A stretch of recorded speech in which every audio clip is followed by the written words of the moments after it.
Good morning everyone, welcome to Gyan Sagar academy. आज हम लोग जनगणना का क्वेश्चन देखेंगे।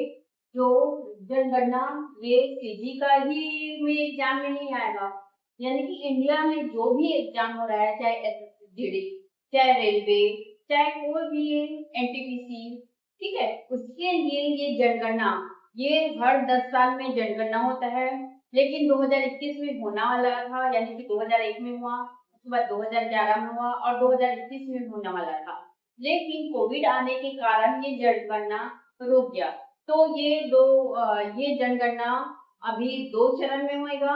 ठीक है, ये पहला तो अभी शुरू हो गया, 1 अप्रैल से शुरू हो गया है, लेकिन जो दूसरा है वो फरवरी यानी कि 2027 में ही पूरा होएगा। ठीक है, तो यहाँ पर जनगणना का ये तो सामान्य जानकारी है, और ये यानी कि सीधी एग्जाम के लिए नहीं, जितना भी इंडिया में जितना भी एग्जाम के लिए ये बहुत ही महत्वपूर्ण क्वेश्चन है, क्योंकि इसमें से हो सकता है 5 नंबर का भी क्वेश्चन आए और 3 नंबर का भी है, लेकिन हर एग्जाम में ये क्वेश्चन आएगा और यहाँ का जो भी यूट्यूब में बनाते हैं उसका क्वेश्चन आता ही है, तो ये भी तो आएगा। ठीक है, तो पहला क्वेश्चन यहाँ पर दिया गया है, जनगणना जनगणना 2027 के लिए भारत के रजिस्ट्रार जनरल और जनगणना आयुक्त कौन है? रजिस्ट्रार यानी कि क्या बोला है यहाँ पर कि भारत का रजिस्ट्रार जनरल और जनगणना आयुक्त कौन है? ठीक है, तो यहाँ पर पहला ऑप्शन दिया है विवेक जोशी, दूसरा दिया है अनुराग जैन, सी दिया है मृत्युंजय कुमार नारायण और डी दिया है राजीव कुमार। तो जनगणना जो 2027 के लिए भारत रजिस्ट्रार जनरल और जनगणना आयुक्त कौन है? तो ये हो जाएगा सी नंबर का, मतलब मृत्युंजय कुमार नारायण, जिसका जनगणना आयुक्त और ये हो जाएगा रजिस्टर जनरल का। ठीक है, तो इसका ऑप्शन हो जाएगा सी नंबर का, मृत्युंजय कुमार नारायण। ठीक है, उसके बाद है यहाँ पर दिया भी है मृत्युंजय कुमार नारायण। ठीक है, यहाँ पर इसका फोटो भी दिया गया है। उसके बाद हो जाएगा दूसरा नंबर का क्वेश्चन, यहाँ पर दिया गया है जनगणना 2027 कितनी भाषाओं में आयोजित की जाएगी? ठीक है, यहाँ पर क्या बोला है, जनगणना 2027 कितने भाषाओं में आयोजित की जाएगी। लेकिन मैं बोली ना, अभी 2026 से शुरू हो गया, 1 अप्रैल 2026 हो, लेकिन इसका फाइनल करके 2027 तक 2 साल लगेगा। जनगणना आपके घरों में आ चुका होगा, जनगणना जो भी जनगणना जो लेने वाले हैं। ठीक है, तो ये बोला है जनगणना 2027 कितनी भाषाओं में आयोजित की जाएगी?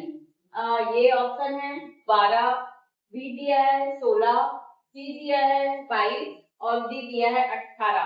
तो जो जनगणना होगा कितनी भाषाओं में होगा? तो ये हो जाएगा 16, 16 भाषाओं में, 16 भाषाओं में आयोजित किया जाएगा। उसके बाद हो जाएगा तीसरा नंबर का क्वेश्चन, यहाँ पर दिया गया है जनगणना 2027 का पहला चरण किस दिन शुरू हुआ?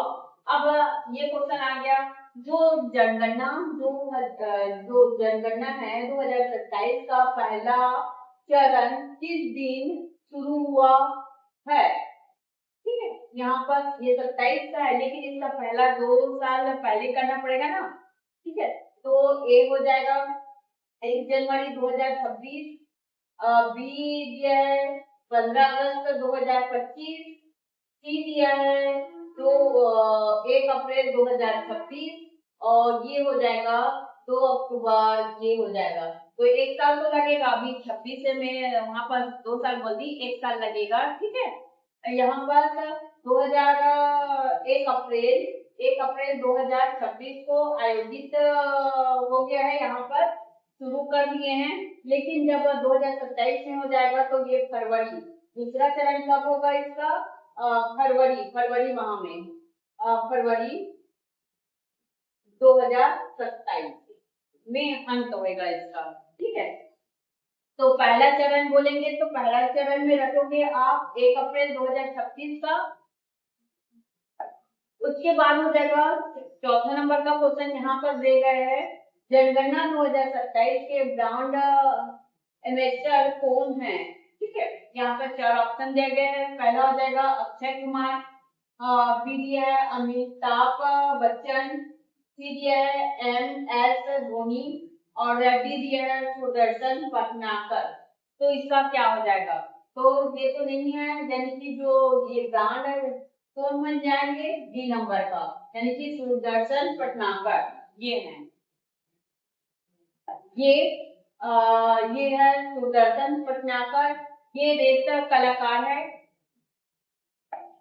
5 नंबर का क्वेश्चन यहाँ पर है, जनगणना 2027 का शुभाकर क्या है, यानी कि इसका शुभाकर क्या है बोले हैं। ऐसे भी क्वेश्चन हो सकता है, क्योंकि अब जो भी क्वेश्चन आ रहा है वही क्वेश्चन है, लेकिन ना थोड़ा से कारण कथन के अकॉर्डिंग कर रहे हैं या प्रूफ वाला कर रहे हैं, मैचिंग बनाओ, इसीलिए थोड़ा सा गौर से पढ़ना हो सकता है। ऐसे ना हो के कारण कथन से क्वेश्चन पूछ देंगे। तो जनगणना 2027 का शुभांकर क्या है, तो यहाँ पर 4 ऑप्शन दिया गया है।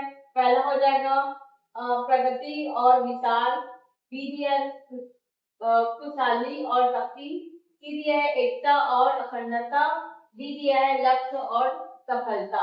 तो इसका क्या हो जाएगा, तो इसका हो जाएगा पहला प्रगति और विकास। प्रगति का संबंध हो जाएगा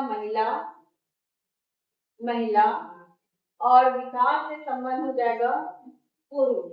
ठीक है, तो बोलेंगे इसका शुभांकर क्या है, तो प्रगति और विकास। तो प्रगति का अर्थ हो जाएगा इसका मतलब होगा महिला और विकास का मतलब हो जाएगा पुरुष। उसके बाद हो जाएगा 6 नंबर का क्वेश्चन है, 2027 की जनगणना स्वतंत्र भारत की कौन सी जनगणना है, यानी कि 2027 में जो जनगणना होगा वो स्वतंत्र भारत की कौन सी जनगणना है। यहाँ पर ऑप्शन ए दिया है 8वीं, बी दिया है 7वीं, सी दिया है 9वीं और ये दिया है 10वीं। तो कौन सा हो जाएगा, तो इसका हो जाएगा पहला, यानी 2027 की जनगणना स्वतंत्र भारत की कौन सी जनगणना हो जाएगा, ये 8वीं होगा, यानी कि अभी जो होगा कौन सा जनगणना क्रमांक होगा करके पूछेंगे, स्वतंत्र भारत है ना, ये हो जाएगा 8वीं है।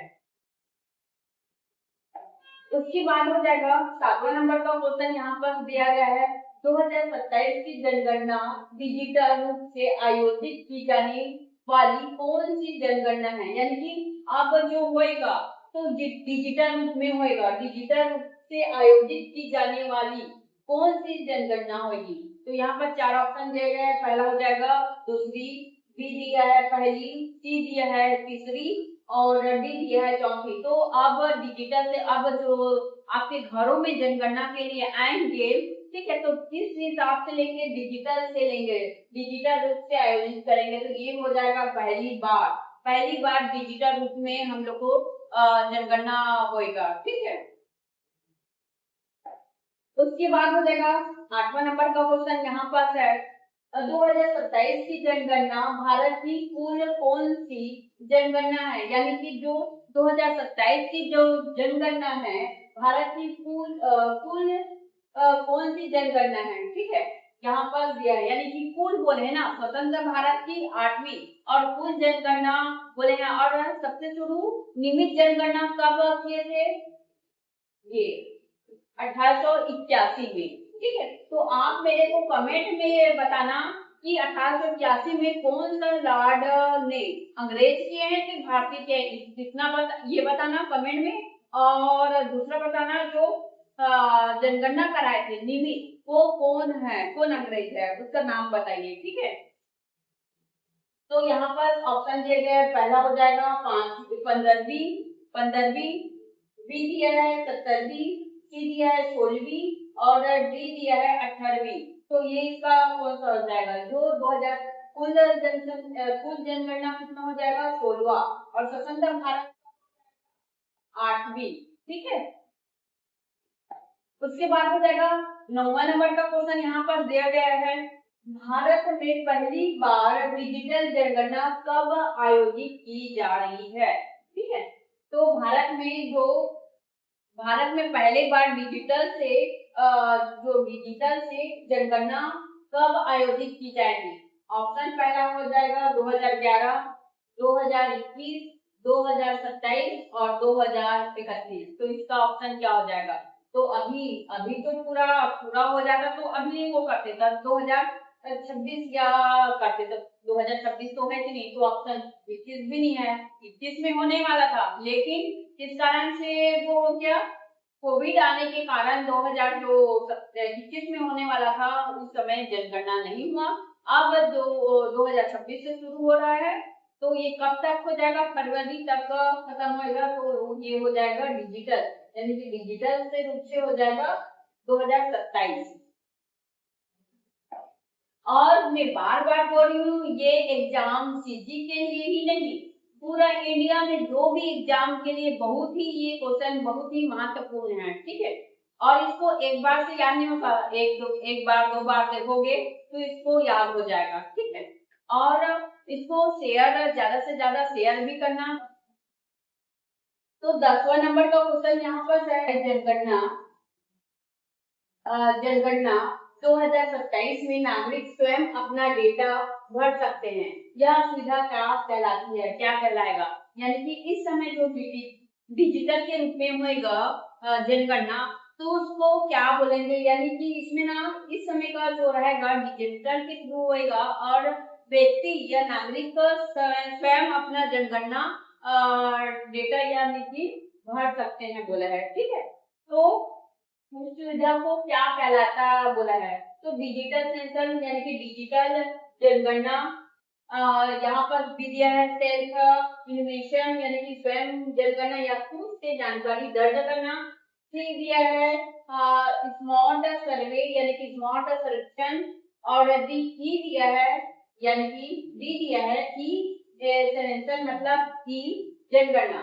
तो इस समय क्या बोल रहे हैं, नागरिक स्वयं अपना डेटा भर सकते हैं, मतलब सेल्फ इन्फॉर्मेशन मतलब स्वयं करना या खुद से जानकारी करना। 11 नंबर का क्वेश्चन यहाँ पर दिया गया है, ठीक है। 11 नंबर का क्वेश्चन क्या बोला है, जनगणना 2027 का पहला चरण किससे संबंधित है। यानी कि जो जनगणना 2027 का पहला चरण किससे संबंधित है, ठीक है। तो यहाँ पर दिया गया है जनसंख्या गणना, बी दिया है मकान सूची, आर्थिक, और डी दिया है कृषि। तो इसका क्या हो जाएगा, तो मकान सूचीकरण मतलब ये हो जाएगा। तो पहला जो चरण है किससे संबंधित है, मकान सूचीकरण से है। इसके बाद हो जाएगा 12 नंबर का क्वेश्चन है यहाँ पर, ठीक है। और ये एग्जाम में आने ही वाला है, ठीक है, चाहे जीडी का हो चाहे कोई भी एग्जाम इंडिया के लिए ना, छत्तीसगढ़ के लिए तो आएगा, अदर स्टेट के लिए जो भी एग्जाम यानी कि भारत के अंदर जितना भी एग्जाम है उसके लिए बहुत ही महत्वपूर्ण क्वेश्चन है, ठीक है। तो यहाँ पर 12 नंबर का क्वेश्चन है, भारत में अगली जनगणना किस अधिनियम के तहत कराई जाती है, ठीक है। तो यहाँ पर बोला है, चार ऑप्शन दिया है यहाँ पर है, नेशनल पॉपुलेशन एक्ट 1951। तो उसके बाद है सेंसस, बी नंबर क्या है, census act 1948। Population, C number का पॉपुलेशन कंट्रोल एक्ट 1976, और डी दिया है इस एक्ट 2008। तो यहाँ पर हिंदी भी दिया गया है, ठीक है, कोई जल्दी नहीं इंग्लिश में आएगा, हिंदी में भी आ सकता है। तो ये हो जाएगा, पहला हो जाएगा राष्ट्रीय जनसंख्या अधिनियम 1951। बी दिया है जनगणना अधिनियम 1948। सी दिया है जनसंख्या नियंत्रण अधिनियम 1976 और सांख्यिकी अधिनियम 2008। तो ये हो जाएगा बी। बी मतलब जनसंख्या अधिनियम 1948, ठीक है। तो भारत में अगली जनसंख्या किस अधिनियम के तहत होएगा? तो जनगणना जनगणना जनगणना अधिनियम 1900 ये 48 में ना। उसके बाद हो जाएगा 13 नंबर का क्वेश्चन है, जनगणना 2027 को संचालित करने वाली संस्था कौन सी है? यहाँ पर 4 ऑप्शन दिया गया है, ठीक है, और कौन सी संस्था है बोला है, तो इसको ये तो आईएमपी है, ठीक है, लेकिन आप इसको उसमें कमेंट में लिखिए, ठीक है। उसके बाद हो जाएगा 14 नंबर का क्वेश्चन है, भारत में पहली बार डिजिटल आधारित जनगणना किस वर्ष प्रस्तावित किए गए हैं, ठीक है, पहली बार, यानी कि क्या बोला है 14 नंबर का फिर से पूरा कर देती हूँ। भारत में पहली बार डिजिटल पर आधारित जनगणना किस वर्ष प्रस्तावित है? तो यहाँ पर दिया गया है 4 ऑप्शन दिया गया है, ठीक है, पहला हो जाएगा 2011, बी दिया है 2021, सी दिया है 2027 और डी दिया है 2031। तो क्या हो जाएगा? तो इसका हो जाएगा सी, ठीक है। इस समय जो जनगणना होगा वो डिजिटल में होगा और ये देश का पहला डिजिटल रूप से जनगणना वाला है। उसके बाद हो जाएगा 15 नंबर का क्वेश्चन, यहाँ पर है जनगणना 2027 में डेटा संग्रह के लिए किस तकनीक का उपयोग किया जाएगा? पहला दिया गया है केवल पेपर फॉर्म, बी दिया है मोबाइल ऐप और सेल्फ इन्फॉर्मेशन, और सी दिया है केवल ऑनलाइन वेबसाइट, और डी दिया है आर्टिफिशियल इंटेलिजेंस। तो इसका क्या ऑप्शन हो जाएगा? तो ये हो जाएगा बी, ठीक है, मोबाइल ऐप और ये सेल्फ इन्फॉर्मेशन वाला, ठीक है, बी हो जाएगा इसका।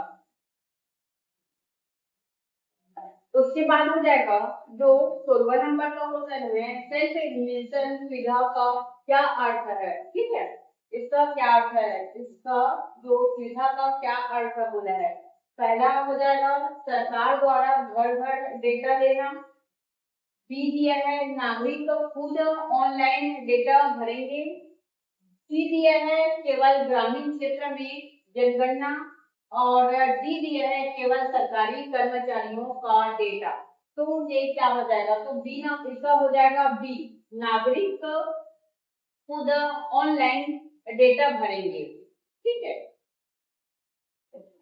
उसके बाद हो जाएगा 17 नंबर का ये क्वेश्चन है, जनगणना 2027 में हाउस लिस्टिंग चरण का उद्देश्य क्या है? तो यहाँ पर 4 ऑप्शन दिया गया है, पहला में दिया गया है जनसंख्या गिनना, ठीक है, बी दिया है मकानों की जानकारी एकत्र करना, सी दिया है रोजगार डेटा लेना, शिक्षा स्तर मापना।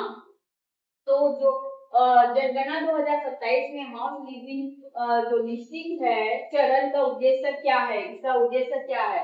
तो इसका क्या हो जाएगा? बी नंबर का हो जाएगा, मकान की जानकारी एकत्र करना, ठीक है। उसके बाद हो जाएगा 18 नंबर का क्वेश्चन, यहाँ पर दिया गया है भारत में जनगणना कितने वर्षों के अंतराल पर होती है? मैं बोली कि ये जनगणना में शुरू में ही बताई थी, जनगणना हर 10 साल में होएगा, नियमित जनगणना जो शुरू किए हैं हर 10 साल के अंतराल में होगा। तो यहाँ पर 4 ऑप्शन दिया गया है, पहला हो जाएगा 5 वर्ष, सी बी दिया है 7 वर्ष, डी दिया है सी दिया है 10 वर्ष और डी दिया है 15 वर्ष। तो इसका क्या हो जाएगा? तो ये हो जाएगा सी, 10 वर्ष के अंतराल में जनगणना किया जाता है, ठीक है। उसके बाद हो जाएगा 19 नंबर का क्वेश्चन है, 2027 की जनगणना 2011 के बाद कौन सी जनगणना होगी, ठीक है, 2027 की जनगणना 2011 के बाद कौन सी जनगणना होगी, ठीक है। यहाँ पर पहला हो जाएगा 14वीं, बी दिया है 15वीं, सी दिया है 16वीं और डी दिया है 17वीं। तो इसका कौन सा हो जाएगा? तो ये हो जाएगा सी, ठीक है, 2001 में हुआ था, बोली ना 2001 में हुआ था, 2011 में हुआ था 2021 में होना था लेकिन नहीं हुआ, अब 2027 में होगा। 2026 से शुरू हो गया है और 2027 में होगा। तो ये कौन से नंबर का होगा? 16। ठीक है, उसके बाद हो जाएगा 20वां नंबर का क्वेश्चन। यहाँ पर दिया गया है जनगणना। जनगणना 2027 में पहली बार किस श्रेणी का डाटा शामिल किया जाएगा? तो इस समय जो जनगणना करेंगे तो किस श्रेणी का डाटा शामिल किया जा सकता है? ठीक है, तो पहला ऑप्शन ने दिया है जाति आधारित डेटा। ठीक है, बी दिया है केवल आयु, सी दिया है केवल लिंग और डी दिया है केवल धर्म। तो इस समय जब करेंगे पहली बार किस श्रेणी का डाटा शामिल किया जाएगा, तो इसका हो जाएगा जाति आधारित डेटा। 21 नंबर का क्वेश्चन यहाँ पर दिया गया है जनगणना 2027 को पहले किस कारण से टाला गया है? ठीक है, किस कारण से टाला गया है? मैं बोली ना कोविड होने के कारण, यानी कि 20 और 21 में कोविड हुआ था, इसीलिए टाला गया था। तो इसका ऑप्शन क्या होगा? इसका ऑप्शन आप लोग कमेंट में कीजिए। ठीक है, क्या ऑप्शन जो है और इसको कमेंट में लिखिए। उसके बाद हो जाएगा 22 नंबर का क्वेश्चन है भारत की पहली जनगणना कब हुई थी? ठीक है, तो यहाँ पर 1857 दिया है, बी दिया है 1872 दिया है, सी दिया है 1881 और डी दिया है 1901। तो मैं बोली कि नियमित जनगणना बोलेंगे तो ये हो जाएगा नियमित बोलेंगे तो 1881। लेकिन भारत का पहली जनगणना कब हुआ था? तो ये 1872 में हुआ था, लॉर्ड मेयो किए थे। ठीक है, उसके बाद नियमित बोलेंगे तो 1881 में हुआ था। लेकिन और मैं क्वेश्चन में पूछती हूँ छत्तीसगढ़ में पहले बार जनगणना कब हुआ था? तो ये हो जाएगा 1820। और कौन सा अंग्रेज करवाए थे, कौन सा लॉर्ड ने कराए थे, आप इसको कमेंट में कीजिए। ठीक है, उसके बाद 23 नंबर का क्वेश्चन है भारत की पहली नियमित जनगणना कब हुई थी? वहां पर सबसे पहले ये वाला क्वेश्चन क्या था, ये भारत की पहली जनगणना कब हुई थी? तो 1872 में लॉर्ड मेयो कराए थे। ठीक है, उसके बाद यहाँ पर क्या बोला है, भारत की पहली नियमित जनगणना कब हुई थी? तो ये हो जाएगा नियमित बोल रहे हैं ना, तो ये हो जाएगा 1881।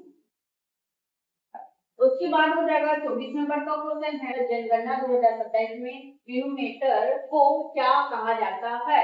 ठीक है, यहाँ पर चार ऑप्शन दिया गया है डाटा कलेक्टर करना, बी दिया है सेंसस वर्कर, सी दिया है गवर्नमेंट एजेंट और सर्विस ऑफिसर। ठीक है, तो इसका क्या हो जाएगा? इसको हो जाएगा बी। उसके बाद हो जाएगा 25 नंबर का क्वेश्चन है जनगणना 2027 का मुख्य उद्देश्य क्या है? यानी कि जो अभी 2027 का मुख्य उद्देश्य क्या है, जनगणना का जो मुख्य उद्देश्य क्या है? तो यहाँ पर दिया है चार ऑप्शन दिए गए हैं। पहला हो जाएगा चुनाव करवाना, बी दिया है जनसंख्या और सामाजिक आर्थिक डेटा जुटाना, सी दिया है टैक्स वसूल करना और रोजगार देना। तो इसका क्या हो जाएगा? तो इसका हो जाएगा जनसंख्या और सामाजिक आर्थिक डेटा जुटाना हो जाएगा। ठीक है, उसके बाद हो जाएगा 26 नंबर का क्वेश्चन है जनगणना 2027 में किस मंत्रालय की प्रमुख भूमिका होती है? कौन सा मंत्रालय के थ्रू इसको कराएंगे बोले हैं? यहाँ पर गृह मंत्रालय दिया है, वित्त मंत्रालय, शिक्षा मंत्रालय और रक्षा। तो ये हो जाएगा गृह मंत्रालय। ठीक है, यानी कि ये कौन सा किस मंत्रालय के अधीन होगा? तो गृह मंत्रालय।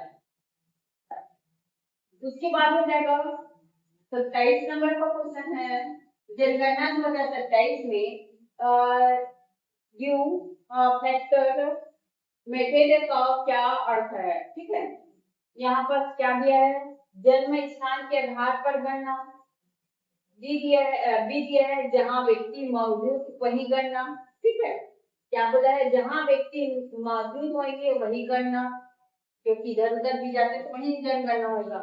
सी दिया है केवल स्थायी निवास, डी दिया है केवल नागरिकों की गणना। तो इसका ऑप्शन हो जाएगा जहां व्यक्ति मौजूद है वही गणना होगा। यानी कि आप जैसे रेंट में रह रहे हो, अपने जो घर है, जो आपका जहाँ निवास है वहां नहीं, दूसरे रेंट में रह रहे हो, दूसरे जगह स्थान में रह रहे हो, गांव में रह रहे हो या शहर में रहोगे, वहां जनगणना होगा।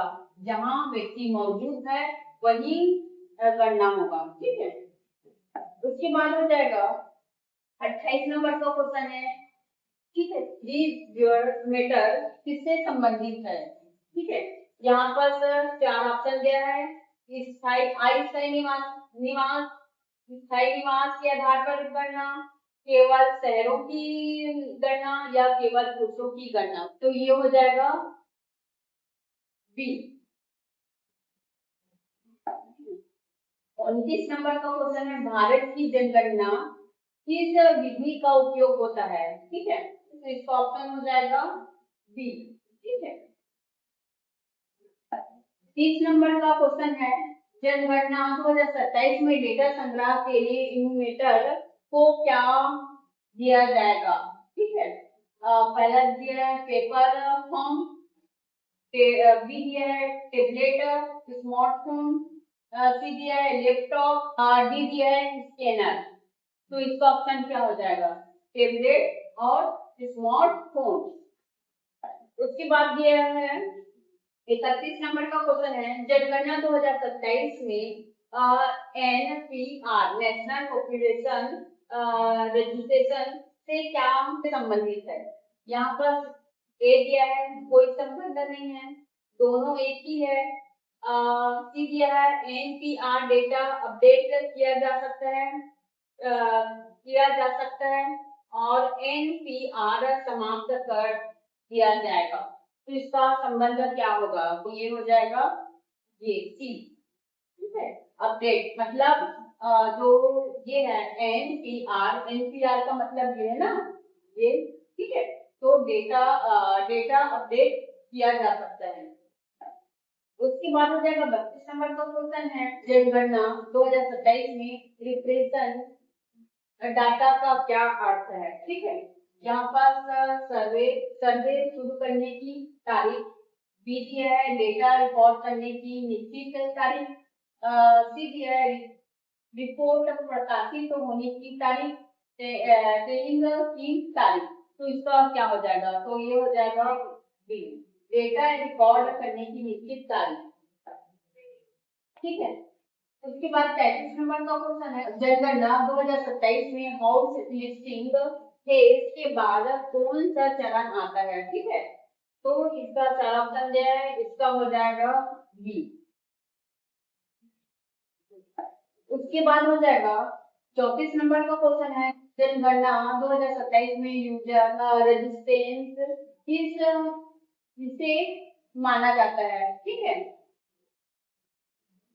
इसे माना जाता है, ठीक है। पहला हो जाएगा जो 1 महीने से रह रहा हो, बी दिया है जो 6 महीने से रह रहा हो या रहने का इरादा हो, सी दिया है केवल नागरिक, डी दिया है केवल सरकारी कर्मचारी। तो इसका हो जाएगा बी, जो 6 महीने से रह रहा हो या रहने का इरादा हो, ठीक है।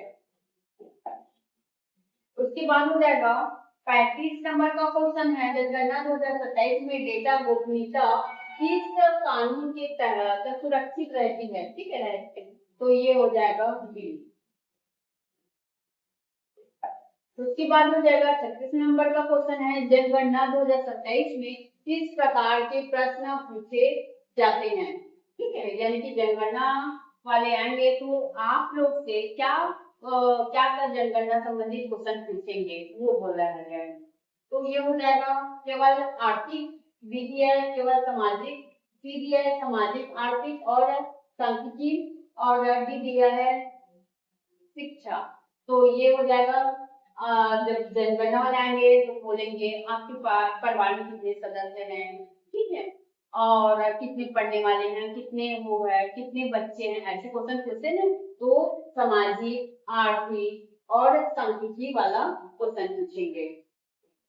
उसके बाद हो जाएगा 37 का है, भारत में जनगणना का डेटा किसके लिए उपयोगी होता है, ठीक है, यानी कि जनगणना तो कर रहे हैं तो किसके लिए, जनगणना करने से किसके लिए ये उपयोगी होगा, ठीक है। तो यहाँ पर दिया गया है केवल सरकार, भी दिया है केवल चुनाव आयोग, सी दिया है नीति निर्माण और योजनाओं के लिए, और डी दिया है केवल स्कूलों के लिए। तो इसका क्या हो जाएगा, ठीक है, तो नीति निर्माण और योजनाओं के लिए, ठीक है। जैसे कि हम लोग जनगणना करेंगे तभी तो पता चलता है ना कितना व्यक्ति है, कितना बच्चा है, कितना बच्ची है, ये सब पता चलेगा ना। तो नीति निर्माण यानी कि योजना बनाने के लिए भी और नीति निर्माण के लिए। उसके बाद हो जाएगा 38 नंबर का क्वेश्चन है, जनगणना 2027 में पहली बार किस तकनीकी का उपयोग पर जोर दिया गया है, ठीक है। जनगणना 2027 में पहली बार किस तकनीक के उपयोग पर जोर दिया गया है, ठीक है। तो इस पर जोर दिया गया है, तो ऑप्शन हो जाएगा सी, ठीक है, इसका ऑप्शन हो जाएगा सी, डिजिटल डाटा कलेक्शन। उसके बाद हो जाएगा भारत में जनगणना किस सूची में आती है, यानी कि भारत में जनगणना किस सूची में आएगा, राज्य सूची में, संघ सूची में, समवर्ती सूची में, अवशिष्ट सूची में, ठीक है। तो ये हो जाएगा यूनियन, यूनियन मतलब ये कौन सा में होएगा भाई, स्टेट में नहीं होएगा, ठीक है, स्टेट में होगा मतलब राज्य, लेकिन भारत में ना तो यूनियन सिटी होएगा, मतलब यूनियन मतलब संघ सूची में। उसके बाद हो जाएगा 40 नंबर का क्वेश्चन है, जनगणना 2027 में किलोमीटर किस की नियुक्ति करता है, ठीक है। तो इसका क्या हो जाएगा, तो ये हो जाएगा डी। उसके बाद है 41 नंबर का है, जनगणना 2027 में किस प्रकार की जानकारी नहीं ली जाती है, ठीक है। पहला ऑप्शन है आयु, बी दिया है लिंग, बैंक बैलेंस, डी दिया है शिक्षा, ठीक है। तो जब जनगणना वाले आएंगे तो किसका बारे में, हाँ उसका एज कितना है, जितना भी जैसे कि परिवार में कितना सदस्य है उसका एज पूछेंगे, ठीक है। लिंग यानी कि कौन फीमेल है मेल है इसको पूछेंगे, ठीक है। उसके बाद शिक्षा का भी पूछेंगे, कौन कौन पढ़ने वाले हैं, कौन अनपढ़ है, कौन नहीं पढ़े हैं, ठीक है। तो बैंक बैलेंस थोड़े पूछेंगे भाई, तो इसमें क्या बोला है, जानकारी नहीं ली जाती है, तो बैंक बैलेंस का जानकारी नहीं लिया जाएगा, मतलब हो जाएगा सी। उसके बाद हो जाएगा 42 नंबर का है, जनगणना 2027 में माइग्रेशन डाटा का क्या महत्व है, ठीक है। इसमें दिया है ऑप्शन केवल जनसंख्या गिनती, बी दिया है लोगों के स्थान परिवर्तन का अध्ययन, और सी दिया है केवल जन्म दर, और डी दिया है केवल मृत्यु दर। तो ये क्या हो जाएगा, लोगों के स्थान परिवर्तन का अध्ययन, ठीक है। इसका मतलब हो जाएगा क्या होगा, लोगों के स्थान में परिवर्तन का अध्ययन। उसके बाद हो जाएगा 43 नंबर का क्वेश्चन है, जनगणना 2027 में रेट किससे संबंधित है, ठीक है। पहला दिया है रोजगार, बी दिया है शिक्षा स्तर, सी दिया है स्वास्थ्य, और डी दिया है आय। तो इसका क्या हो जाएगा, तो ये शिक्षा स्तर पर है। उसके बाद हो जाएगा 44 नंबर का क्वेश्चन है, जनगणना 2027 में सेक्स रेशियो का अनुपात क्या है, यानी कि इसका मतलब क्या है, का लिंग अनुपात क्या है, ठीक है। जनसंख्या कुल जनसंख्या नहीं, सेक्स यानी कि लिंग अनुपात क्या होगा, मैं पढ़ा चुकी हूँ, या यहाँ पर दी है पुरुष की संख्या नहीं, ये क्या बोला है, यानी कि 1000 पुरुष पर महिलाओं की संख्या, मतलब ये हो जाएगा सी। ठीक है। उसके बाद हो जाएगा 45 नंबर का क्वेश्चन है, जनगणना 2027 में पॉपुलेशन डेंसिटी का अर्थ क्या है। ठीक है, तो यहाँ पर दिया गया है कुल क्षेत्रफल, ठीक है, बी दिया है प्रत्येक वर्ग किलोमीटर जनसंख्या, सी दिया है जन्म दर और डी दिया है मृत्यु दर। तो क्या हो जाएगा, पॉपुलेशन डेंसिटी का क्या अर्थ होगा, तो इसका हो जाएगा प्रति वर्ग किलोमीटर में जनसंख्या, यानी कि पता ही थी ना घनत्व वाला वही वाला है। उसके बाद हो गया 48 नंबर का क्वेश्चन है, जनगणना 2027 में डिपेंडेंसी रेशियो किससे संबंधित है। यहाँ पर ए है रोजगार दर, बी है कामकाजी और आश्रित जनसंख्या का अनुपात, केवल बुजुर्ग, केवल ये बच्चा, तो ये हो जाएगा बी कामकाजी और आश्रित जनसंख्या का अनुपात। उसके बाद हो जाएगा 43 नंबर का, गणना 2027 में अर्बन पॉपुलेशन किससे कहा जाता है, किसे कहा जाता है। ठीक है, अर्बन ना रुर्बन में बोलेंगे ये अर्बन बोला है, और रुर्बन में बोलेंगे गांव, और अर्बन में बोलेंगे तो शहर। ठीक है, तो ये गांव की जनसंख्या, बी दिया है शहरों में रहने वाली जनसंख्या, केवल मजदूर या केवल किसान। तो अर्बन बोला है ना, अर्बन बोला है, तो अर्बन मतलब शहर में रहने वाले जनसंख्या, मतलब बी। उसके बाद हो जाएगा 48 है, जनगणना 2027 में रूरल पॉपुलेशन का अर्थ क्या है। अर्बन मतलब शहर, रूरल मतलब गांव। ठीक है, तो शहर की जनसंख्या नहीं है तो नहीं होएगा। बी दिया है ग्राम में रहने वाली जनसंख्या, और सी दिया है केवल किसान, और डी दिया है केवल मजदूर। तो ये क्या हो जाएगा, तो ये हो जाएगा बी, इसका मतलब होगा गांव में रहने वाले जनसंख्या। उसके बाद हो गया 39 नंबर का क्वेश्चन है, जनगणना 2027 में डेटा संग्रह के दौरान गलत जानकारी देने पर क्या हो सकता है। यानी कि जब डेटा संग्रह के दौरान गलत जानकारी देने पर क्या हो सकता है। ठीक है, तो ऑप्शन यहाँ पर दिया गया है कोई प्रभाव नहीं होगा, बी दिया है कानूनी कार्रवाई हो सकती है, सी केवल चेतावनी, डी दिया है डेटा हटा दिया जाएगा। ठीक है, तो यानी कि जब जनगणना अधिकारी आएंगे, ठीक है, तो आप गलत डाटा बताओगे तो क्या कार्रवाई होगा, तो यहाँ पर कानूनी कार्रवाई हो सकती है, इसीलिए गलत डाटा नहीं देना। ठीक है, जब सर्वे करने आएंगे तो आप गलत नहीं, जो है उसको है बताना।